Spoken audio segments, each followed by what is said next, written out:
কিন্তু আখিরাতে আল্লাহ রাব্বুল আলামিন যাদেরকে জাহান্নামে দিবেন তাদের ব্যাপারে আল্লাহ রাব্বুল আলামিন বলছেন নারান ইউদখিলহু নারান খালিদান ফিহা, তারা সেখানে চিরস্থায়ীভাবে থাকবে।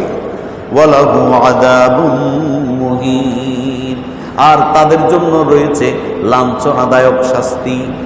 তাহলে লাঞ্ছনাদায়ক শাস্তি, যেমন আমরা দুনিয়াতে ডান্ডা বেরি পরাইলে হাঁটা চলা করতে কি কষ্ট, কাপড় পরে কাপড়ের উপরে ডান্ডা বেরি পরাইলে কি কষ্ট, আর ওই যে কয় ফিট বাই কয় ফিট জানি জায়গা, শোয়ার জায়গা, নড়াচড়া করতে পারে না, এটার পাশে প্রস্রাবখানা, এটার পাশে পায়খানা, এটার অর্ধেক উঁচা, মানে কেউ যদি থাকে তাহলে ওখান থেকে দেখবে লোকটা কি করতেছে, এইরকম। এটা তো একটা লাঞ্ছনা। আর আখিরাতে আল্লাহ কেমন লাঞ্ছনা দিবেন মানুষকে, তার থেকে কম না বেশি? বেশি, অনেক বেশি। এই যে আগুনের কথা বললাম, 1 ভাগ আগুন মাত্র দুনিয়াতে, এটার সাথে আরো 69 ভাগ যোগ করলে যেরকম হবে জাহান্নামের শাস্তি তার থেকে আরো বেশি হবে। নাউজুবিল্লাহ বলেন, নাউজুবিল্লাহ। এই জন্য আল্লাহ এই কথাগুলো বলছেন। এই জন্য বান্দা, আমি যে সীমা দিয়েছি ওই সীমার মধ্যে তোমরা থাকো। যদি সীমার মধ্যে থাকো, এগুলো যদি মানো, আমার কোরআন অনুযায়ী যদি ফয়সালা করো, আমার কোরআন অনুযায়ী যদি ভাগ বাটোয়ারা করো, বন্টন করো, তাহলে তোমার মধ্যে কি আসবে না? অশান্তি আসবে না, অশান্তি হবে না।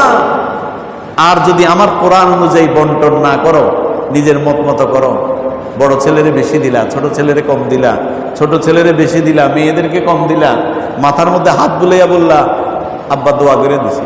আরে তুমি দোয়া করার কি? তুমি দোয়া করবা কার কাছে? আল্লাহর কাছে। তা আল্লাহ তো তোমার দোয়া কবুল করবে না। তোমার মতো নাফরমান, তোমার মতো হারামি আর জগতে কেউ থাকবে না।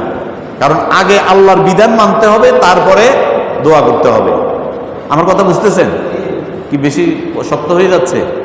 শক্ত কথা বলতে হবে। কারণ আজকে আমরা কোরআনের কাছে নাই, তো আজকে কোরআনের কাছে নাই। কোরআন কি বলেছে আর আমরা কি করছি?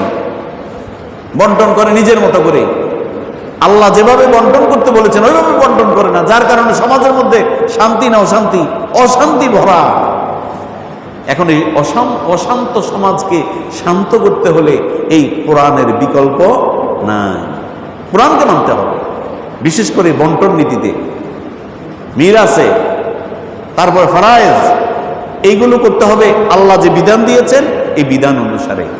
সম্মানিত হাজিরিন, আসুন, সময় আমাদেরকে বলে দিচ্ছে আর সামনের দিকে যাওয়া যাবে না।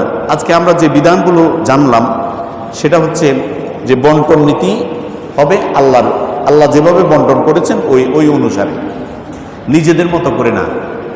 এই জন্য আপনারা যারা এখানে সম্পদওয়ালা আছেন, আপনি যদি মনে করেন যে আমি যদি ছেলে মেয়েদেরকে সম্পদ দিয়ে দেই তাহলে তারা আমাদের দিকে দেখবে না, তাহলে আপনি এমনভাবে করে যাবেন, এমন পদ্ধতি করবেন যে আপনার মৃত্যুর পরে তারা ভাগিদার হবে, মালিক হবে।